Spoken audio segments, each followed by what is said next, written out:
Welcome back, ladies and gentlemen. Welcome back, ladies and gentlemen, to Royal Instinct. Today, we are going to be watching a breakdown of Bill Gates and what he doesn't want you to know, the power that the global elites have, and what is really going on. Okay, Bill Gates is somebody who has appeared on the Epstein client list.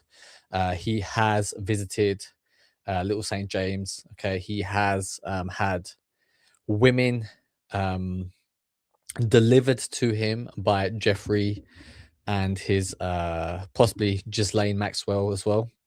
And you really have to think, Bill Gates is somebody, he's someone who is one of the wealthiest men in the world, one of the most you know, influential tech giants. Okay. He, played a major role in bringing us personal computers, making, bringing software into people's houses, is how we, he kind of built the infrastructure for the modern world, right? It is the reason why we are all using computers.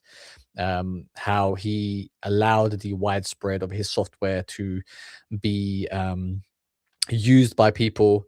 Okay, and then you have, which is all great, right? He done, great things for people, and then you see him, really just hang around with one of the biggest scumbags to have ever existed. Okay, a known pedophile, human trafficker, Mossad agent, CIA agent, intelligence asset, running a honeypot operation. Okay. And then you have to ask the question is, was Bill Gates compromised? Okay. Was he doing the peddling for Jeffrey? Was he doing nefarious things? Okay. And, many of his organizations, the Bill and Melinda Foundation, are running scientific experiments. Okay, they are using vaccines in less developed countries to see what the effects are, to see for them to possibly control populations. Okay, he is a big advocate for reducing global population.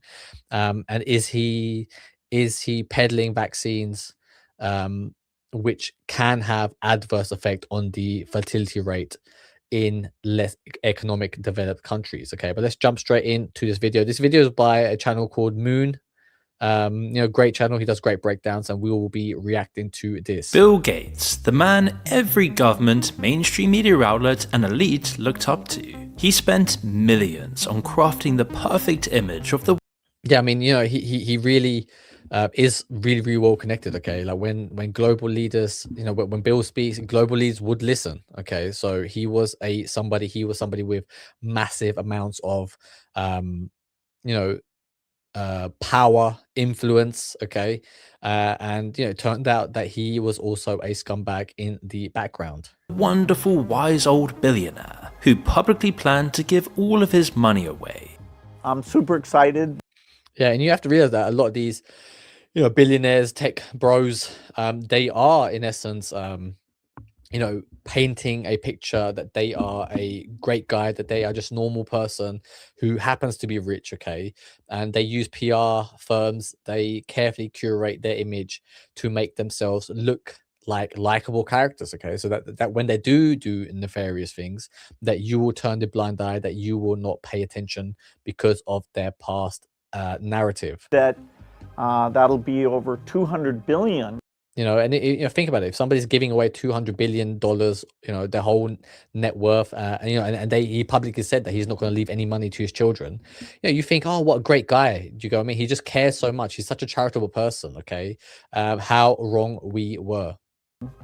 That we'll give away during that time period, and that we'll be able to save tens of millions of lives. But now, that image is being recognized for what it really is, a desperate attempt to hide the true darkness laying beneath it. Recent findings in the Epstein files make the claim that he slipped STD antibiotics into his wife's food. I mean, think about that, right? So this guy is playing around, cheating on his wife, seeing escorts, having affairs. And look, man, whatever the guy does in his private life, okay, like it is up to him, right? But then he tries to cover his tracks by slipping in um you know anti-STD vaccines into her food. Okay, so if you have to really think about it, okay, if this guy is willing to you know unknowingly drug his wife, okay, right, and I don't mean like a drug as in to get her fucked up or whatever, but like a drug because she's been infected. He doesn't want to find out. Okay, he's trying to cover his tracks. If he's willing to do that to his own wife, okay, would he care about the normal person walking down the road, right? And he is one of the biggest advocates for vaccines, especially in less economic developed countries, right? Does he truly care about these people? My guess is no. Okay, I think there is an alternative motive that this guy has. After he himself got infected on the island. And trust me, as you'll see later. How fucked up is that? Okay, like, he takes his nice little vacation to little St. James with Jeffrey, and he's going to claim innocent, right? That he done nothing nefarious, nothing wrong, right? And then he was fucking around. Okay, he was fucking around with some hookers, with some women, possibly kidnapped women, possibly trafficked women. Okay, he was fucking them, and then he caught an STD, right? Maybe was it a plan that Jeffrey wanted him to have an STD?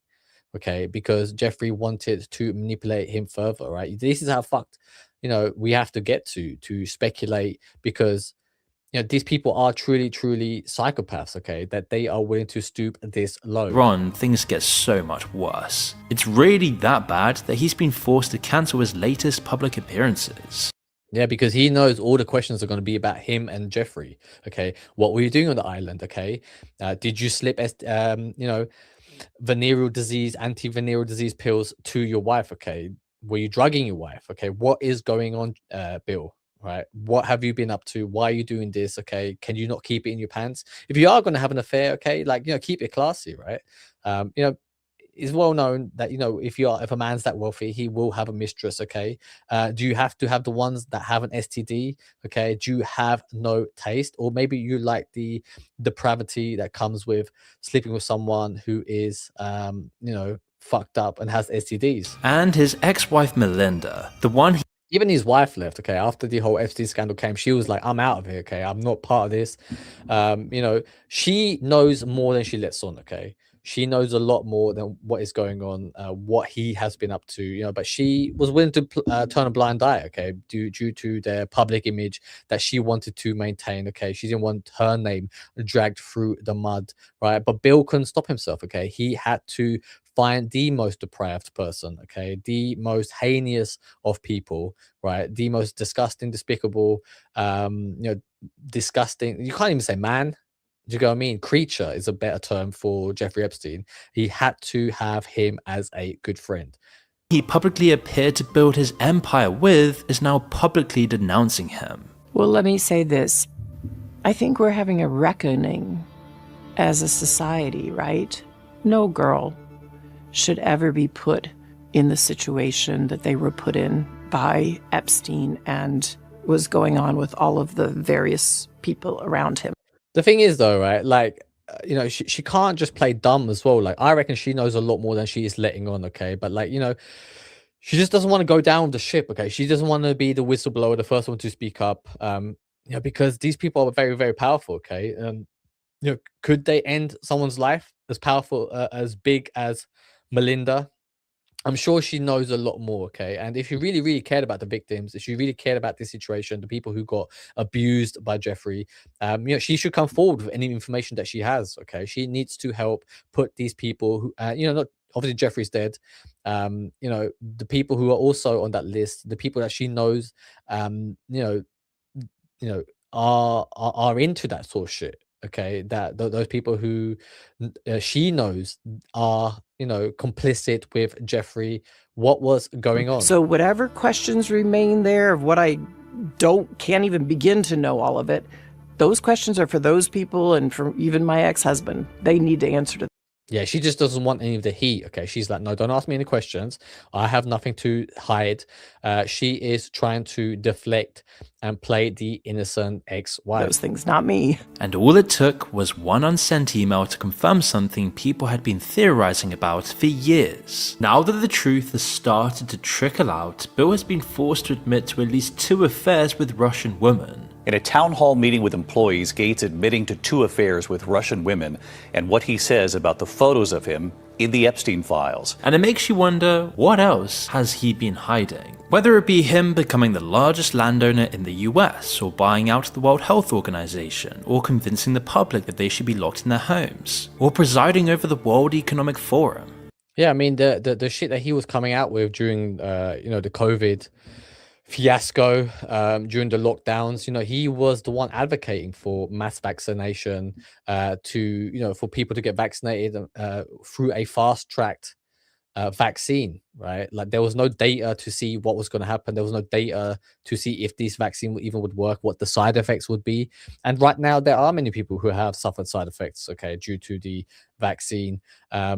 Many people had allergic reactions to it. Okay, many people have died because of it, and right, and these people are like, oh, okay, that's the risk we'll take. Okay, they were running a Ponzi scheme. Okay, they were invested in companies like Pfizer, AstraZeneca. They were the ones who wanted to profit from this crisis.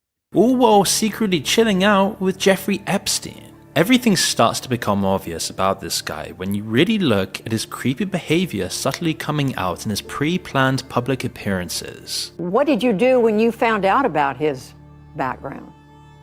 Well, I've said I regretted having those dinners. Did you though? You regretted it, okay? This was after he was already a convicted pedophile. Okay, Jeffrey already had been to jail once before, right? I think in around 2007, 2008. Okay, he was already convicted. Okay, and Bill Gates maintained a friendship long after those events. Okay, I think all the way up until 2015, 16. Right, he was still in contact with Jeffrey Epstein. He was still visiting him, having dinners with him, and he was already a well-known convicted pedophile at this point. Okay, so how much does he really regret? I don't know. And there's absolutely nothing new on that. Well, he's dead, so in general, you always have to be careful. He's dead. You have to be careful. Could it be maybe that, because there is a conspiracy around, Epstein's death in prison, that apparently he was, he didn't commit suicide. He strangled, somebody strangled him. Okay. That it was actually somebody else who finished the job. Right. So that Jeffrey wouldn't speak anymore. Okay. So that no more, no more new information would come out, so that he would not be able to pass blame onto the people that were on his client list, the people that he did compromise. Okay, maybe Bill Gates is a powerful person. Okay, one of the richest and wealthiest men in the world. Okay, do you not think that he could pay somebody off to get rid of his problem? Okay, and in this picture right here, does this seem like a man who is capable of it? Okay, because he's like, yeah, he's dead. Okay, and you should be careful. All right. I mean, it sounds very odd. He's dead now, so you have to be careful.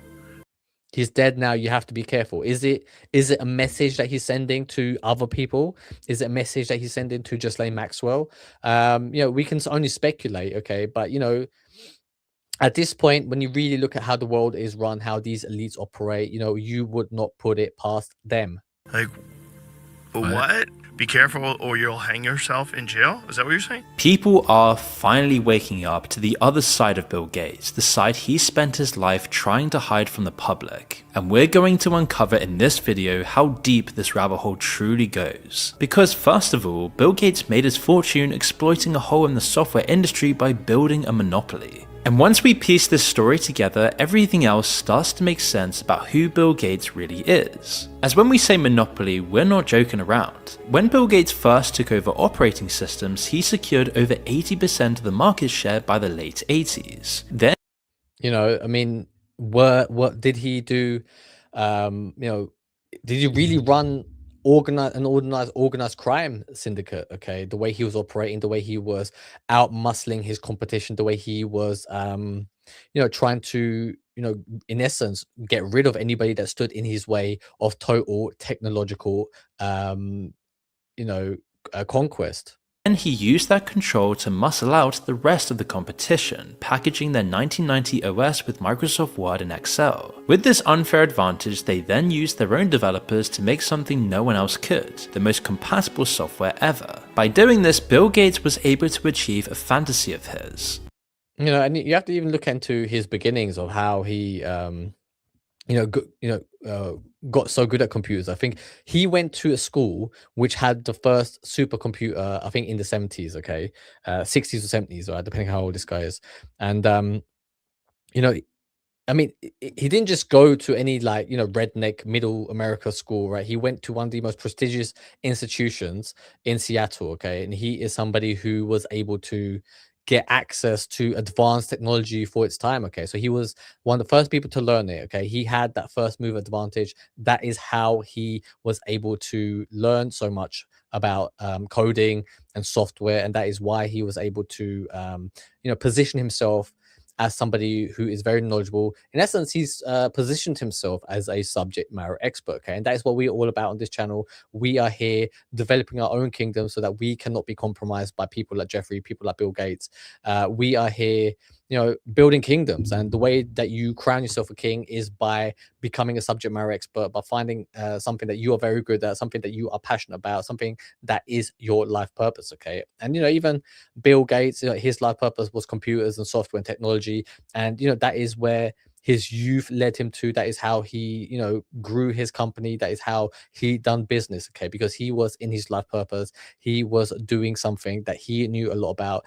And when you position yourself as a subject matter expert, such as he did, it is only natural for people to defer to you, and for you to grow and build an empire, for you to grow a kingdom, for you to be seen as a point of authority and as a king. Becoming one of the most powerful men in the entire world, having complete control of technology throughout the 90s, and soon enough becoming the world's richest man. This gave him contacts in high society, access to people you would never have heard of, the very people who actually pull the strings in the world. But because his rise was so rapid and so quick, he quickly became a target from the government, who decided that his monopoly had become too powerful. But they soon would quickly realize that they couldn't stop him even if they wanted to. If Bill ended up sitting in front of a table of enemies rather than friends at his Senate hearing, then that might break up his entire empire. Billions of dollars, his childhood dreams, his need for power, and cementing his legacy as the next Rockefeller were all hanging in the balance. But Bill Gates is many things, and smart is one of them, as he had a trick up his sleeve to get in the good books with the right people, and that was with philanthropy. Yeah, he used his charitable foundation, the Bill and Melinda Gates Foundation, to whitewash his reputation. Okay, to not be seen as just a very wealthy, well-connected, powerful man. Instead, he became this lovey-dovey. I want to help the world. I want to give away my money. Let me, give me access to your country, to less economically developed countries, and allow me to help those people, the people who are suffering, people who are in poverty. Let me do good for the world. Okay, that is the power of his charity. That is the power of his name. That is how he was able to dupe a lot of people. You see, in 1994, Bill Gates was realizing his public perception was looking terrible. As he rose up with more and more power and control over the world, his billionaire status wasn't seen favorably by most. So if you're the world's richest man, one of the most powerful men in the world, what can you do to make people like you, so that people don't go investigating your personal private life? Well, that would be through founding a charity. So he created his first, called the William H. Gates Foundation after his father. He used it to funnel parts of his vast fortune into philanthropy. They were tiny compared to his net worth, but still more than enough for his needs. Meanwhile, he openly defied a 1995 ruling by the Department of Justice to relinquish his new monopoly on internet browsers. But Gates knew that he could get away with this if he played his cards right, especially if he could use the charity card to his advantage, and looked like he was just doing all of this work to give back to the people. Now, so when he basically tries to hide behind this charity, behind his foundation, in order to be, if he ever comes under any scrutiny. For example, if the government say, "Why do you have a monopoly? Why do you have so much power? We will try and break up your monopoly." He'll be like, "Well, look, I'm only doing this because I'm going to make a lot of money from this. Yes, I know, but I'm going to give it away." Okay. And common sense, the Senate, Congress will probably look at him and be like, oh, okay, if you're going to give it away, that's good for humanity. Okay, allow him to do good. Okay, because he is a noble person. However, okay, he just by being in control of that money, even if he does give it all away, okay, but if you're the one who is in control of such a vast amount of money, okay, 200 billion, that is a lot of power, okay, because people will want a slice of that money, a slice of that pie, and they will try to seek favor with Bill Gates. And then if people are trying to get his attention, get his favor, then he has all the bargaining power. He is the one who is in control of any negotiation, and he can go on and do whatever he wants to First, he do. didn't need to save the world or feed the hungry children of Africa to influence the right people. Instead, Gates started small and close to home. Coincidentally or not, it was also a world which most of the Senate came from, the elite education system. He knew that this would not only help his public perception by looking like he was giving all of this money back to the people of his country, but he also knew he'd get the right connections by targeting the right people, which is why the William H. Yeah, a lot of times when you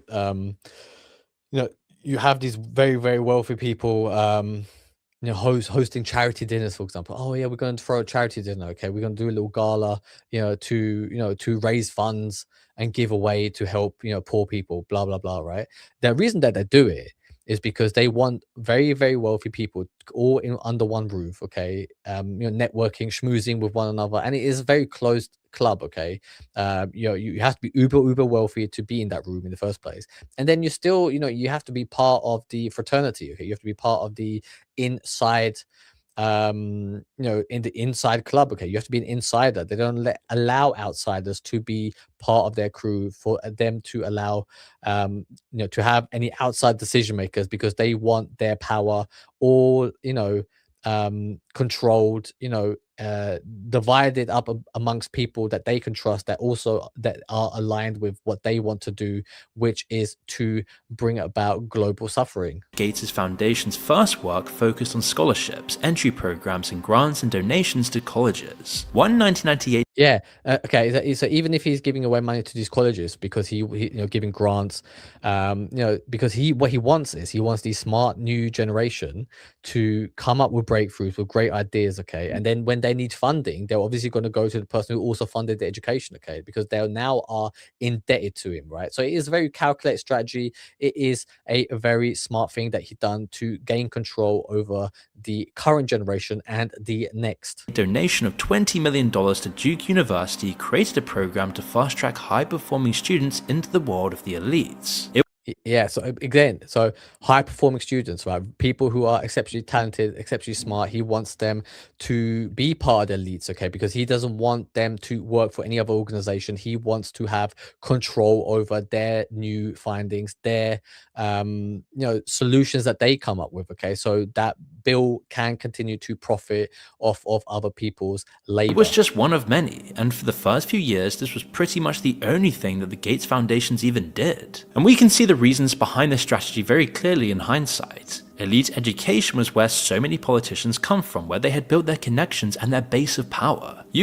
So again, yeah. So if you are giving away money to Harvard, for example, and or in England, Oxford and Cambridge, where a lot of the politicians come from, right? Even if you're giving them money, right, and if you're making charitable contributions, if you're helping funding their education, they will always see you in a positive light. They will always be indebted to you, and then when they are in positions of power, then he can easily pick up the call and be like, hey, do you remember, like 30 years ago when I paid for your education? Well, now I need a favor. Okay, and they are willing to dance to his tune. You can be sure that they still all talked to their old friends at the colleges, and that they all kept an eye on the top of the education system. The move also played into Gates's direct interests, giving him direct access and making the top students in the country feel indebted to him and his company. By the mid-90s, yeah, exactly what I just said. He is trying to manipulate his way into a powerful position. Okay, he is in essence doing it very smart. Okay, but this is an evil guy. This is a very, he has nefarious intentions. Okay, can he be trusted? Do you trust Bill Gates? Okay, and if you are somebody like me who doesn't trust the system, who understands that the elites are in control and that they don't have positive a positive vision, a positive view of the world, that they are really trying to consolidate their power, to stay at the top, and they want to cause human suffering to a point where that we normal people all fight amongst ourselves, and that they will be safe in their bunkers, and ready to pick up the pieces from when hopefully most of civilization dies. Okay, they want to inherit the earth. That is what they want. And I'm somebody who realizes that. Okay, and that is why I am leaving the system. I am coming up with my own system, and I am sending out a bat signal, a message to the world, 10 billion people, to look for 100 people to join me, 100 people who believe in what I say, who understand what it is that I'm doing, have similar sort of beliefs, similar sort of values, and come together, good people, to come up with something new, a new way of living, a new world that we are trying to build. This is the moment. If you ever felt that you were supposed to do something great with your life, this is your chance. This is your opportunity. If you want to be part of the Royal Instinct, if you want to be part of the Royal Alliance that I'm forming, then you need to reach out, join the Amicis. These people were beginning to understand that the internet was the future. It was like the AI craze today, but actually real and useful. People also understood that Bill, Microsoft, and their monopoly were perfectly situated to add it to their empire. In this interview from 1996, he barely even bothered to defend it, or even push back on the accusation that he had almost complete control of the industry. Quoted, I think, someone as saying that Microsoft will be the most powerful company in the history of business enterprise in the 21st century, or certainly the most powerful company in a long time. Do you see that? No, I really don't. We're a company that makes tools, and Windows, it's a tool. What's the market share of Microsoft operating systems? Oh, it's a little hard to measure because it always depends on if you include piracy or what types of systems, but it's certainly in the 70. I mean, he's really trying to be very, very vague, trying to downplay. Okay, and I think he's about to say 70%, when in reality it was 90. 80, 90% range. Pretty good market share. 70, 80, 9, and then he whispers at the end 90. Okay, because he doesn't want to be caught out in a lie, so he's trying to downplay it though. Okay, I don't know, he's trying to play a bumbling fool. What are you telling me, that if you run one of the biggest companies in the world, okay, if you are a serious businessman, you don't know what the fuck your market share is? Okay, he is definitely trying to put on a persona of this nerdy guy with his big glasses, like, oh, I don't really know. Okay, this guy's supposed to be a fucking genius. What, you can't fucking remember whether it's 70, 80, 90%? Okay, it's such a vast difference. I mean, there's a huge difference if you have 70% of a market or 90%. Okay, and if he's not aware, he is definitely playing up to the camera, and I believe that's why he even wears like these huge glasses, right? Because it makes him look more softer, it makes him look more weak. Okay, it makes him, and then he doesn't look like a threat at that point. Okay, if he really wanted to, he could wear contacts, or you'll get laser eye surgery. Okay, but he is trying to, or at least get a pair of glasses, that don't just cover your whole face. But he is trying to play a character of a weak and fragile nerd. I'd say. Right. we're just a software supplier, but we're hoping to. I know. I know. He's wearing this oversized suit as well. Like, oh yeah, I don't know what you can't pay for someone to fucking buy you a decent suit. Okay, he is really, really trying to get one over and hoodwink the mass global population. Software, but you want your software to run those.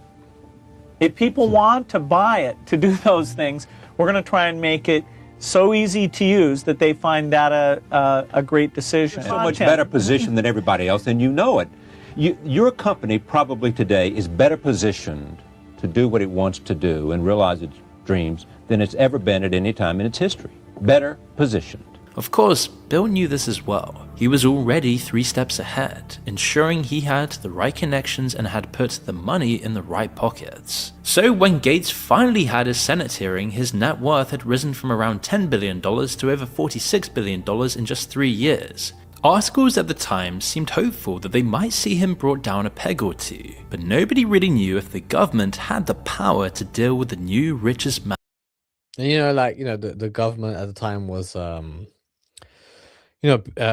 president, it was under the Clinton administration. Again, another guy who is involved with Epstein, who has a history with Epstein. So yeah, is it coincidental that that most powerful politician in the world, Bill Clinton, and the most powerful man in the world at the time, Bill Gates, all sitting together at a table, all linked to this one human trafficker, this sex peddler, convicted pedophile in Jeffrey Epstein. Man in the world. At this point though, Bill was already beginning to indulge in a different side of his life, one that must have been far more interesting than his monopoly problems and potentially more dangerous to his reputation. You see, Bill Gates was a nerdy guy when he was young. He clearly wasn't your classical ladies man, and he'd pretty much sacrificed everything for business. Throughout, he really stuck with just one woman, the woman he'd built his empire with. He'd been married to Melinda Gates since 1994, but their relationship began in the workplace all the way back in 1987. Melinda had been hired as an engineer at Microsoft, where she met Bill, her boss. The two then started an ethics.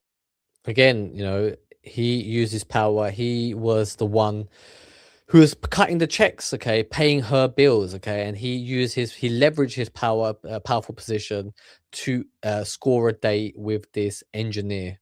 Dubious relationship, one that certainly wouldn't be seen as okay by today's standards. But at the time, they were happy and there was little resistance to this. And once they were married, they projected the image of a perfect, happy marriage to the world. It was all perfect for Bill's reputation as the nice, wise, nerdy rich guy. Then in the late 90s, when Bill Gates had to change his public image, Bill realized that he could use his marriage as the perfect front for a charity. And this is you see how calculated everything is, okay? They do everything to portray an image, okay? To gain your trust, to look, like, oh, like just simple, like we're just simple, everyday people who ended up getting lucky and being the most wealthiest person in the world, okay? So that you don't think it's odd when they make moves against the general population, against humanity, when they make decisions that have major consequences. They are like, they already prepared years in advance to curate an image that you see as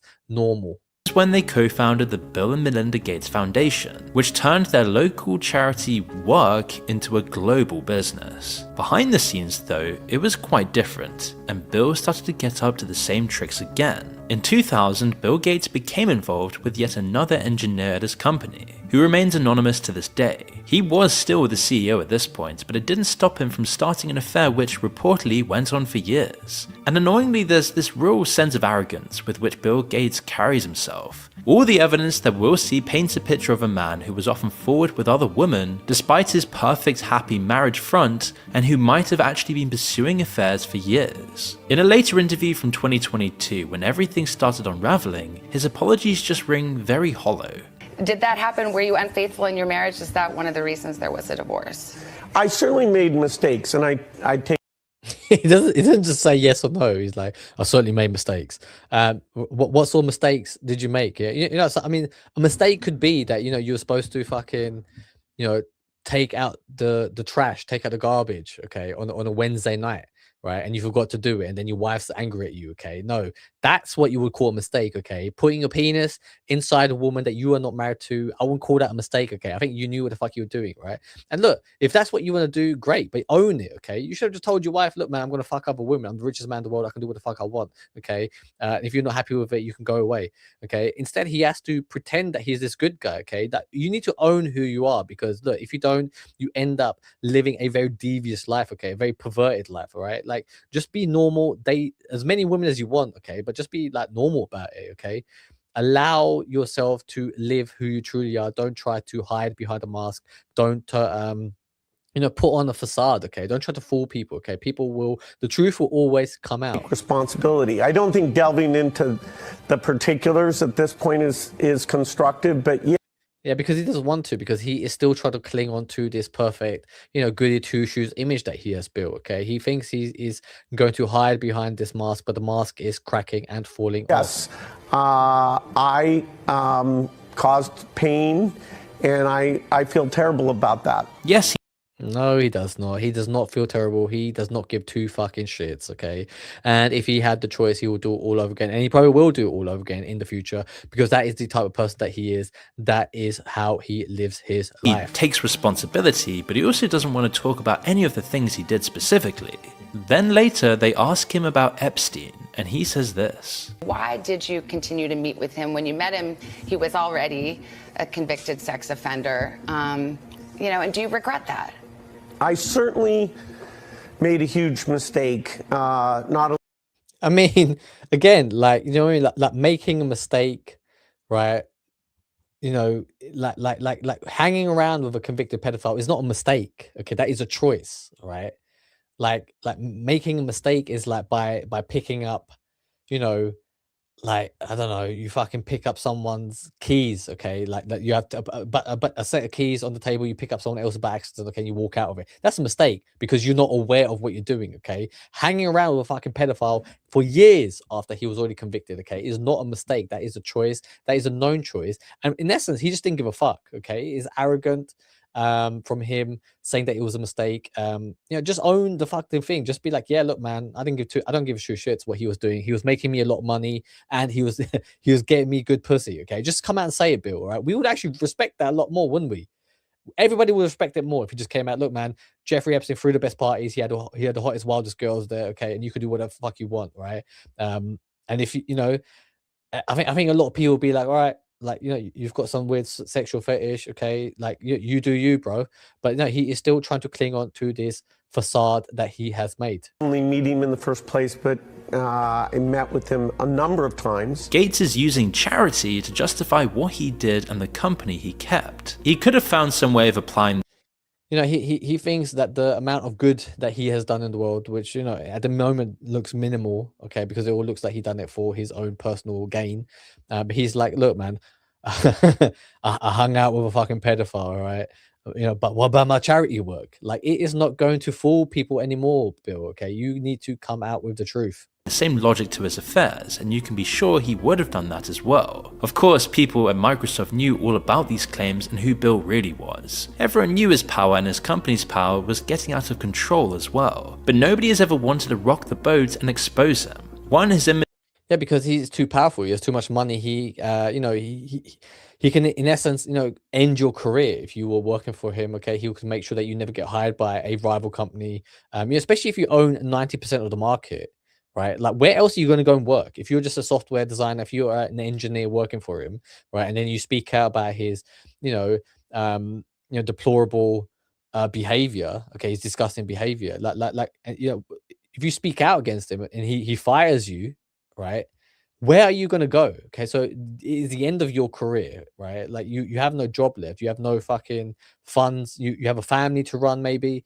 You won't be willing to take that risk. Okay, he was way too powerful because of the monopoly that he was allowed to be built. In the public consciousness was seemingly insurmountable, and two, he was also one of the most powerful men in America. He was someone who had opinion pieces in the biggest newspapers talking about the massive amounts of money he was giving away. And even these opinion pieces were probably paid for by himself, to boost his PR, okay, to boost his public image, and a lot of time, like Elon Musk does it, okay, like he has hired a PR firm to boost his image, to make him come across like an everyday man, which is why he even went on the Joe Rogan Experience, his podcast, and decided to smoke some weed, yeah, because it's like the internet went wild, right, when he took a puff of weed.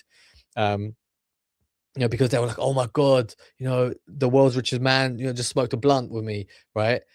He's cool now, okay? So they are trying to fake who they are, they're trying to fake what they are all about. They're trying to paint a picture of this cool, wacky guy, but in the essence, they are all doing devious and nefarious things in the background.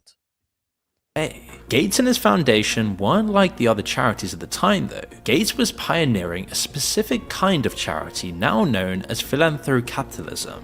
As an ideology, it combines charity with economics and business strategy. Traditional charity focused on immediate solutions, give food to the hungry, water to the thirsty, and jobs to the poor. But as the century turned, this kind of charity was losing funding. Then when the war on terror began, the Western government's bankrolling things suddenly tightened their purse strings. So in came Gates and other philanthrocapitalists to fill the gap. But instead of following the traditional methods, they wanted to run things differently, like a company. They began taking direct control of investments rather than giving out aid, focusing on data collection and reshaping overall policies at the government.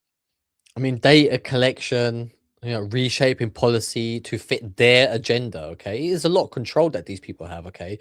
And they all, use this blanket of charity, to hide under, right? They're like, oh yeah, we're just gonna do charity, and then they're putting in um, you know, infrastructure for mass surveillance, running experiments. They're doing all sorts of nefarious things to further advance their own agenda, right? But if they are ever questioned, they'll be like, "Yeah, man, no, we're pumping a lot of money in to save these people. Okay, like just leave us be, please."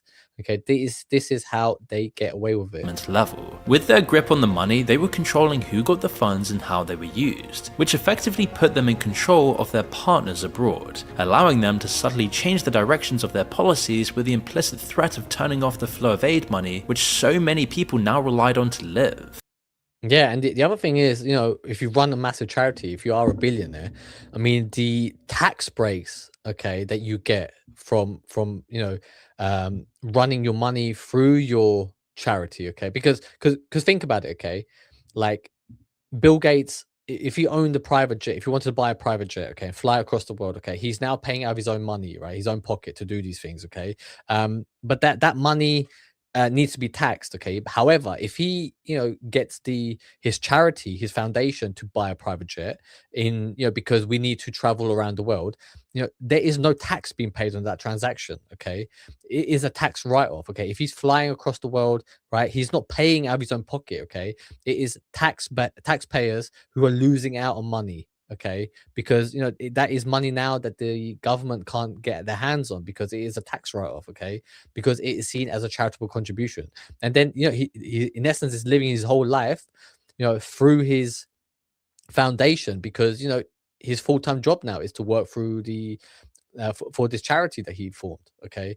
And then he's positioning himself, network of all these people, under the guise of charity, and in essence he's making backhand deals for his company to gain more of a stakehold in countries across the globe.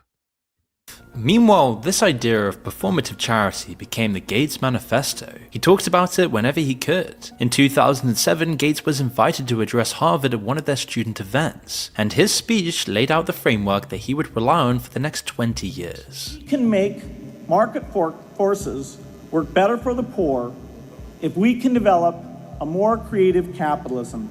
If we can find approaches that meet the needs of the poor in ways that generate profits for business and vote. I mean, he wants to help the poor, but still make money for business. Okay. So, I mean, what does that even look like? What does that even mean? Does that mean enslavement? Does that mean, are we going to give jobs to these people? But really, in essence, it's like, so that they can work for firms to make more money and be paid a minimum wage. Okay. Like, does that what it looks like? Because, it is sounding like he is doing everything for profit. Okay. Even charity has become be for profit now, okay. That is his outlook on the world. That is how he runs his business. For politicians, we will have found a sustainable way to reduce inequity in the world. Gates lays it out here plain and simple. His goal was to treat charity like capitalism and use that influence to pressure governments. He accomplished this with his network of elites. Elites like the former president of Harvard, who has recently been forced to resign due to his own links with Epstein.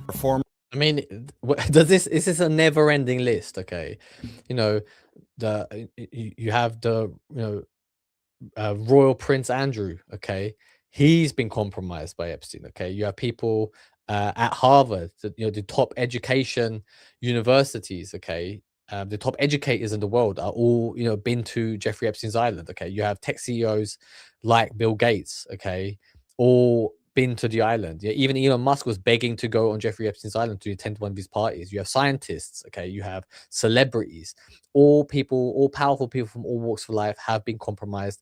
It is a disgusting state of affairs that we are viewing right now. And if you are somebody who sees all this and you're like, that's just the world. The world is fucked. Okay, you need to do something about it. Okay, because only you can do something. If it's not you, who will? Okay, if you're just going to sit back and allow other people to do something, okay? Because the world needs a hero. The world needs more leaders. This is what this channel is about, okay? We are about raising leaders, about becoming heroes, about helping the global system, about building a new global system for the people, okay? Because the people are suffering. The elites don't give a fuck anymore, okay? It looks like we are at the end of times, and unless somebody stands up and does something about it, okay, then we will all suffer. Humanity will suffer. The world will end, okay? But that is why I'm coming up with a new system. Me and the Amichis here at Raw Instinct, we are coming together to fight, to stand shoulder to shoulder, and beat the elites, okay, at their own game by becoming the new de facto rulers, by becoming the new elites, because we are good people and we will make good decisions on behalf of people. Former Harvard President Larry Summers will resign from his academic and faculty roles at the university at the end of the academic year. This is all over his ties to Jeffrey Epstein. He later admitted slightly more of the truth, but only things the evidence had all but confirmed already. Quote, "I did have affairs, one with a Russian bridge player who met me at bridge events, and one with a Russian nuclear physicist who I met through business activity." I mean, he likes his Russians, okay? He likes his Russians and he likes his women smart, okay? Bridge players, right? And was it a physicist? A nuclear physicist, okay? So he likes to fuck women that are hot, women that are Russian, and women that have brains, okay? He definitely has a type. He reportedly said to colleagues.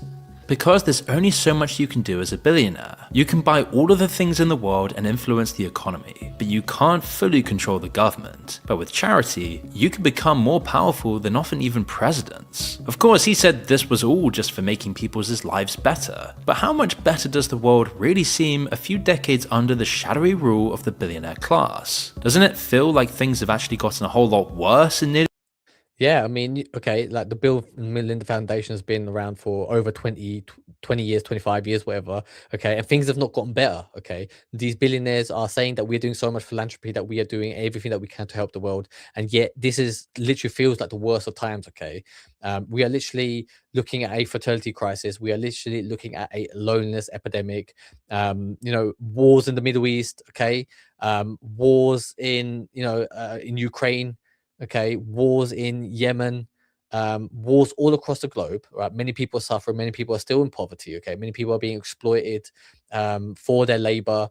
It really feels like this is the end of the world, okay? And I think the elites are trying to speed run everything so that the world can suffer, so that people can get to the so that we can get to the end of times quicker, okay? Because what they want to happen is they want to kill off all humans, okay? They want AI to take over.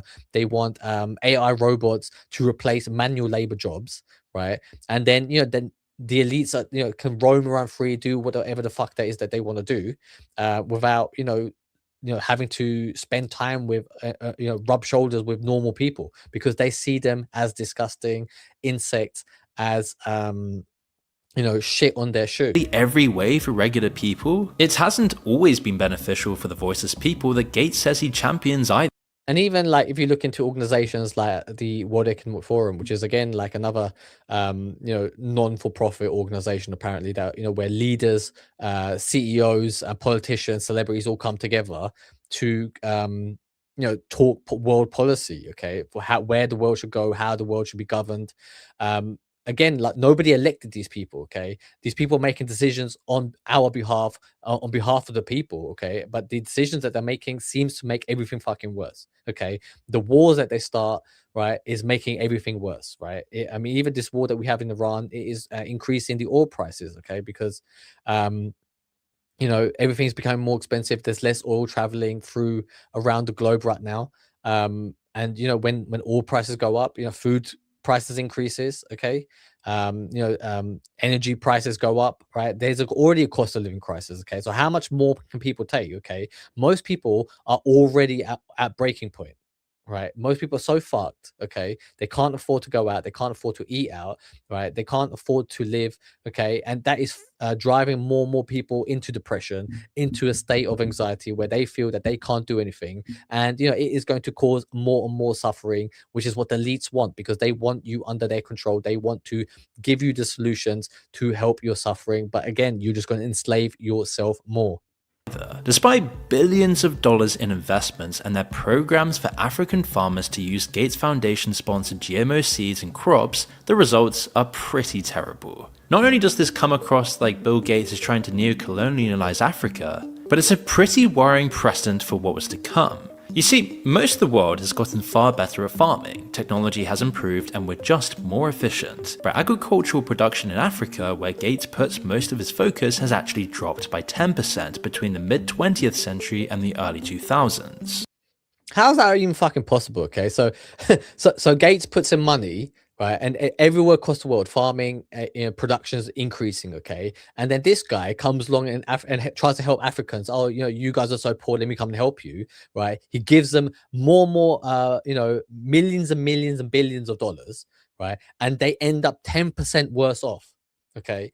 10% worth off. Is this again because he couldn't fucking figure out the difference between 70% market share, 90% market share, right? Maybe this guy's just not good at fucking maths. Maybe he's not good at getting the numbers right, okay? Because how the fuck, when the world is just getting better just naturally, okay, that when this guy pumps money into something, it gets 10% worse than the global standard. Okay, it is again, a misallocation of funds. Okay, what is he really doing? Is he using that money to help farmers? Are the farmers even seeing any of the fucking money? Okay, or is he just in a way bribing off government officials to do all sorts of fucking dodgy shit that this guy's probably do so that he can buy up farmland and get his plan to take over the world into fruition? Critics claim this is because Gates and other philanthropic capitalists sponsored people to farm single crops for the export market. These kinds of farms. So again, he's exploiting them, okay? Because he is when you farm single crop, basically the soil where the crops grow on, they end up facing a reduction in nutrients, all right? Because when you grow the same crop over and over again, the soil is exposed to less and less minerals, okay? And then after like a decade, 2 decades, that farm is in essence, the farmland, the soil you can't grow anything anymore in it, okay? Because it is just been stripped and depleted of nutrients, right? And what you really should do is you should every harvest, every year, grow different crops on the soil, okay, so that the soil remains fresh, you have new nutrients going into it, and the nutrients that are already in it don't get over depleted, right? Which is more sustainable, okay? But this guy is obviously doing it, and then those crops are then being exported to other outside countries, okay, to Western countries, to China, to the Middle East, all across Europe, right? Because that is who he wants to fund, okay? He wants to turn it into a global business, not help the people who are living in those countries. Are weaker than varied ones. They're heavily dependent on volatile global markets for their chosen crop, and they're much worse when it comes to feeding people. The benefits to Gates, though, are obvious. He gets to influence public policy around the world, and he gets to write it all off and pay less tax, effectively meaning that taxpayers are subsidizing all of this. But the best part of yeah, this is what I was saying earlier, that again, that he's just using it as a front so that the guy can basically pay less tax and still be in control of all his money, which he would then use to exert influence all across the globe to drive policy into a way that he wants the world to be. This kind of charity work is the publicity it gives him. A steady stream of newspaper reports and TV spots about. Yeah, and doing all this work while he is pocketing all the tax benefits, right? It makes him look like a fucking angel, okay? Or people thought he was an angel, that he was such a good person. Oh, Bill Gates, he's such a lovely guy, giving away all his money, right? But in essence, it is all a facade, okay? He is one of the worst people in the world. He is a disgusting human being. His charity work legitimized his place at the top, and made it that much harder for his alleged victims to speak out. People who would appear in the Epstein files years later standing arm in arm with Bill Gates and with their faces blacked out to protect their identities. This was also a strategy that a different billionaire philanthropist used to cultivate an image. Again, Jeffrey Epstein, another philanthropist, okay? Have we got to the stage now where we really need to open up the books onto every person who's ever given any money to charity, okay? And be like, okay, what is really going on here, okay? Because it turns out, if you are a fucking billionaire and you're running a charity, like, in essence, you're also linked to fucking Jeffrey Epstein, okay? you're also, doing nefarious things in the background. You are doing the worst things, trafficking women, hurting people, abusing people. It is disgusting what they're able to do just because they have a lot of wealth. Okay, we can't stand for this anymore. We need to do something about it. And if you agree, I encourage you to be the one to bring about the change. Okay, be somebody who is seen as authority so that you can rival somebody like Bill Gates. Okay, so that we can take over from him, because it should be us, ruling the world, making decisions for people, because we have the best of intentions for people. When he was alive and active in high society, Jeffrey Epstein used his charity as a shield and a way to justify his lifestyle, while also Yeah, I mean, Jeffrey Epstein, one thing that he used to do is he used to give away a lot of money to universities, right? Used to give grants, and like donate a lot of money, so that then the people who run those universities, right, they will be indebted to him. So then they will invite him to an event, okay, and a lot of time at those events there'll be alumni, from past alumni, people who went to that institution, okay, and then he'll be able to go meet these people who went to Harvard, to Yale, okay, the people who went to Stanford, right, MIT, right. He'll be around those people, and they were really intelligent people, smart scientists. They were CEOs of companies, politicians, okay. So then he's in there rubbing shoulders, and then he'll get introduced. He'll be like, oh, this guy just donated, he's the highest donator, a contributor of funds, right, in this year. Okay, he gave away 20 million, right, which to a billionaire is nothing, right. So yeah, he gave us that 20 billion. It's the biggest contribution we ever had. And then you're like, oh wow, like, if you're able to give away 20 million, that must be a lot of money. You must be really somebody. Okay, let me be your friend. And then you meet a guy like Jeffrey, right, and he's surrounded by, like, models, right, like really beautiful women, and now he's just a fun, charismatic, guy, okay, and you want to hang around with him. He invites you to party, and you're like, yeah, fuck yeah, I'll come to your party. Okay, next thing you know, he's got you drugged up, and he's filming you fuck some prostitute in the background, while he records it, and then the next morning he will try to blackmail you. That is how his honeypot operation worked. using it to network, connect with the most powerful people in high society, and likely manipulating them for compromise. In reality, we now know that his charity barely gave any actual money to needy causes compared to his vast wealth. In 18 years, they only donated under $70 million to charity compared to his much, much vaster fortune. Charity was purely a way of buying leverage and influence over the most powerful people. But on paper, it looked much larger. There's even evidence that Epstein edited his own Wikipedia pages to add much larger figures. I mean, what a loser, okay? Because, again, the reason why he done that is because, if you be like, oh yeah, like I've got this friend, Jeffrey Epstein, he's very well connected. He's got a lot of money. Like, you should come to his party. He's got a private island, okay? And then out of curiosity, you'd be like, okay, I'll come. And then you Google who this guy is, Jeffrey Epstein, and you come across his Wikipedia page, and it says his net worth, is $10 billion, right? Like, he's editing the figures to make it look like he's got more money than he actually has, okay? You're like, oh, wow, okay. Like, wouldn't it be cool to be friends with a guy who's got like 10, 20 billion, 100 billion, whatever he had, right? Like, of course, then you're like, yeah, fuck yeah, I'll go there. Let's see what's going on. And then, he's got Prince Andrew there, Bill Gates. Oh, yeah, he's good friends with Bill Clinton, and you're like, yeah, okay, I'll get just a chill in a room with Bill Gates, Stephen Hawking's, Prince Andrew, royalty, okay, a former president, you're like, yeah, okay. Now you believe you made it, okay? Now you believe you're part of the club. And what does the club do? They all get around and diddle children. They abuse women. 2013 edit claimed he donated $184 million more than he actually had. The account that made this edit has the same username he had claimed in his earlier court documents. By this point, Epstein and Gates had both been... By the way, like, a really fun thing to do, okay, is that Jeffrey Epstein had won the lottery twice in his life. Okay, like I think it was a lottery in Texas that he was able to win the Powerball or something, and he won, like, I don't know how much he won, right? But like, again, like, what a coincidence, okay, that a guy like Jeffrey, right, who's already a billionaire apparently, also wins the lottery twice, okay, it is a rigged game. Okay, don't believe that there is any luck, that you have any chance in this world. Okay, the only way that you are able to survive and have a chance of a better future is if you take the reins yourself. Okay, crown yourself a king, become a leader, become the leader that the world needs, become the leader that you and your people need.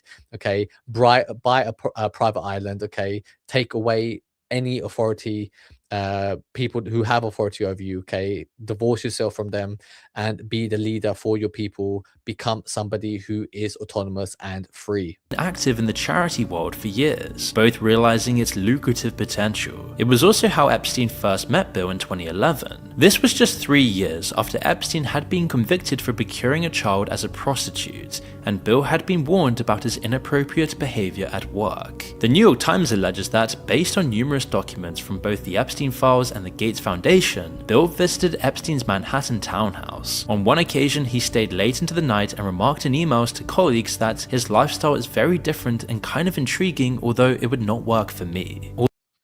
I mean, you know, what's so intriguing about that? Okay, he gets to fuck kids.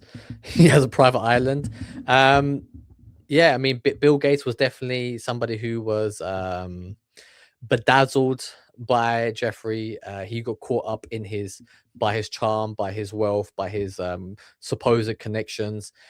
He was definitely somebody who, you know, was wanted to, you know, spend more time with him. Somebody who he wanted to be seen in that world because he thought it was very alluring. It was fun for him. You know, it must be a huge difference from the mundane life of running, you know, a tech company. Okay, you know, but that is the choices that he made. Okay, and he has to face the consequences, you know. And again, this is how these are the elites running the world. Okay, these are the most powerful people, the most influential people. Okay, they are running and deciding policy. Okay, they are making decisions on your behalf that you have no access to. You have no input into what goes on. Okay, you just have to suffer their consequences. Okay, and I am somebody who has said no more of that. We are stopping that now.